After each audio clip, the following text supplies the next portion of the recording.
দ্বিপাক্ষিক আলোচনার মাঝেই রক্তপিপাসু ডোনাল্ড ট্রাম্প আরো একবার ইরান আক্রমণ করবার সাহস দেখিয়েছিল।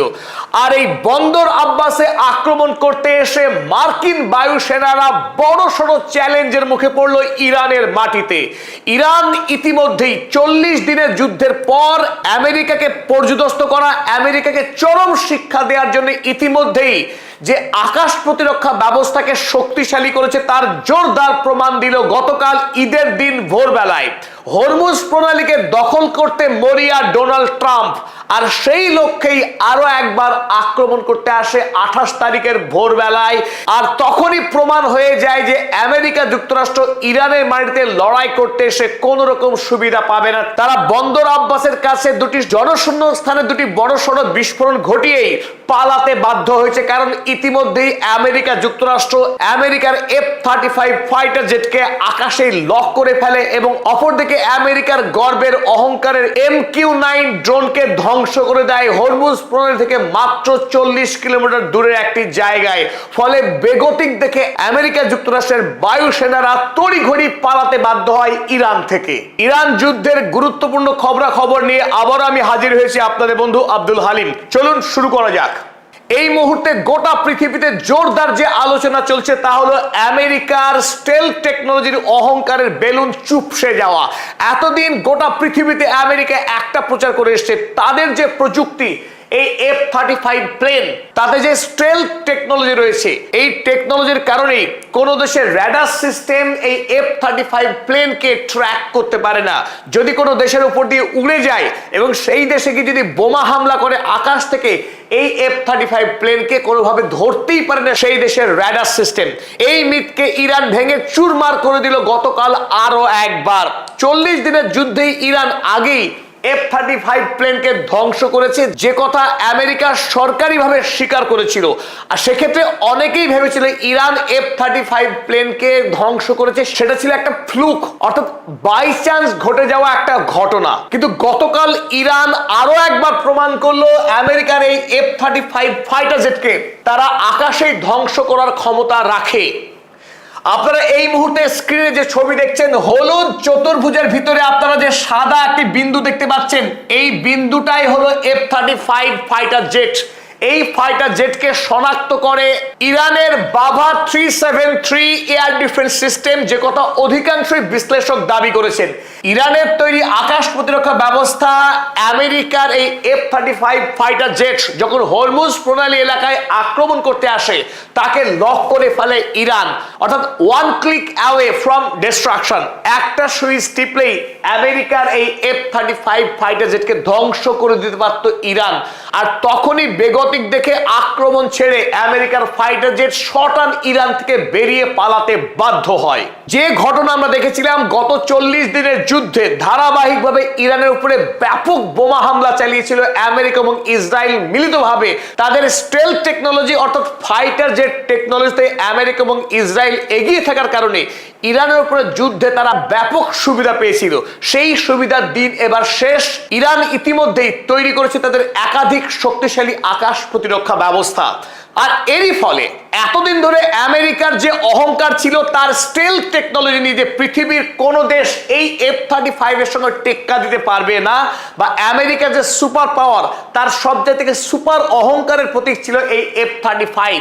আর ইরান সেই F-35 কে চূর্ণ করে দিয়ে দেখিয়েছে যে আমেরিকার টেকনোলজি আর মোটেই অপরাজেয় নয়, তাকে অনায়াসেই আক্রমণ করে ধ্বংস করে দেওয়া যায়। তাই আগামী দিনে আমেরিকার যে অস্ত্র ব্যবসা, পৃথিবীর বিভিন্ন দেশে বিপুল পরিমাণ টাকায় এই F-35 জাতীয় প্লেনগুলোকে বিক্রি করার যে ব্যবসা ছিল সেই ব্যবসা রীতিমতো ধাক্কা খেলো। আগামী দিনে আমেরিকার অস্ত্রের যে রমরমা ব্যবসা, সেই ব্যবসা মুখ থুবড়ে পড়তে চলেছে, কারণ পৃথিবীর কোনো দেশে আর আমেরিকাকে বিপুল পরিমাণে টাকা দিয়ে F-35 ফাইটার জেট তারা কিনতে চাইবে না। আর যদিও তারা এই ফাইটার জেট কিনতে চায়, আগের মতো প্রচুর পরিমাণে টাকা দিয়ে সেই প্লেন কোনোভাবে আর কিনবে না, সে কথা খুব জোর দিয়েই বলা যায়। আজকে এই যুদ্ধ বিষয়ক একটি ম্যাগাজিন ডিফেন্স সিকিউরিটি এশিয়া, এই ম্যাগাজিন খবর করেছে যে ইরান সফলভাবে আমেরিকার F-35 ফাইটার জেটকে লক করে দিয়েছে। Iran claims IRGC air defences tracked US F-35 ইরানের আকাশ প্রতিরক্ষা ব্যবস্থা আমেরিকার F-35 ফাইটার জেটকে ট্র্যাক করেছে এবং ট্র্যাক করে আকাশে লক করেছে। Over strait of Hormuz raising new questions about American stealth dominance in the Persian Gulf. রীতিমতো প্রশ্ন তুলে দিয়েছে এই defence security Asia magazine. F-35 fighter জেটকে ট্র্যাক করবার পর প্রশ্ন উঠে গেছে পারস্য উপসাগরে আর আমেরিকা কতদিন তার আধিপত্য ধরে রাখতে পারবে তা নিয়ে। কারণ ইরান অনায়াসে আমেরিকাকে নাস্তানাবুদ করতে পারবে এই যুদ্ধে তার নিজস্ব টেকনোলজি দিয়েই। ইরান যখন ইতিমধ্যেই আমেরিকার F-35 ফাইটার জেটকে লক করে ইতিহাস গড়েছে, আর তারই মাঝে আরো একটি নতুন এয়ার ডিফেন্স সিস্টেমকে লঞ্চ করলো ইরান, যে খবরে এই মুহূর্তে গোটা পৃথিবীতে সরগরম। আরশে কামাঙ্গির, আপনারা ছবি দেখছেন এই মুহূর্তে স্ক্রিনে, আরশে কামাঙ্গিরের ছবি। এটি ইরানের নতুন আবিষ্কৃত একটি আকাশ প্রতিরক্ষা ব্যবস্থা, যে আকাশ প্রতিরক্ষা ব্যবস্থা দিয়ে গতকাল ইরান আমেরিকার তৈরি এ যাবৎ সবচেয়ে শক্তিশালী ড্রোন, বিশাল দৈত্যাকার MQ-9 ড্রোন, এই ড্রোন দিয়ে স্ট্রেট অফ হরমুজে আক্রমণ চালাতে চেয়েছিল আমেরিকা যুক্তরাষ্ট্র। আর সেই উদ্দেশ্যেই এই ড্রোন পাঠিয়েছিল আমেরিকা।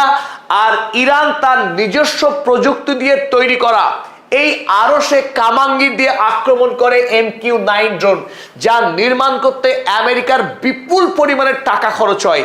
সেই MQ-9 ড্রোনকে আকাশেই ধ্বংস করে দিয়েছে আমেরিকা যুক্তরাষ্ট্র। একদিকে F-35 ফাইটার জেট, অন্যদিকে MQ-9 ড্রোন। একই সঙ্গে জোড়া আক্রমণের পর আমেরিকা ইরান ছেড়ে পালাতে বাধ্য হয়েছে। গতকাল তাদের আক্রমণ ব্যর্থ হয়েছে। 40 দিনের যুদ্ধের শেষের দিকে ইরান বাভা 373 এই এয়ার ডিফেন্স সিস্টেমকে শক্তিশালী করবার পর সারা পৃথিবীতে হইচই পড়ে গেছিল, কারণ মানুষ চাইছিল ইরানের আকাশ প্রতিরক্ষা ব্যবস্থা শক্তিশালী হোক। আর সৈয়দ 4 মিসাইল দিয়ে যখন একটার পর একটা ফাইটার জেটকে আক্রমণ করে আমেরিকার, ইরান তখন প্রমাণ করেছিল যে ইরান খালি হাতে আমেরিকার বিরুদ্ধে যুদ্ধ করতে নামেনি। আর আরো অনেক ধাপ এগিয়ে এই মুহূর্তে রাশিয়া বা চীনের সাহায্য নয়, একেবারে দেশীয় প্রযুক্তিতে তৈরি করলো আরশ-এ কামাঙ্গির। এই আরশ-এ কামাঙ্গির যে শক্তিশালী এবং আমেরিকার বিরুদ্ধে লড়াইয়ে দারুণ কার্যকরী হতে পারে তা গতকালই সফলভাবে প্রমাণ করেছে ইরান। আর এই খবরে নতুন করে আমেরিকার মধ্যে ভয়ের সঞ্চার হয়েছে, কারণ ইরান দ্রুততার সাথে তার যে আকাশ প্রতিরক্ষা ব্যবস্থায় যেটুকু খামতি বা ত্রুটি ছিল সেটাও কিন্তু ভরাট করে ফেলছে। চলুন আল জাজিরা যে খবর করেছে গতকালই সেই খবর আমরা দেখে নিই। Iran Sage it has a new air defence system. এই নতুন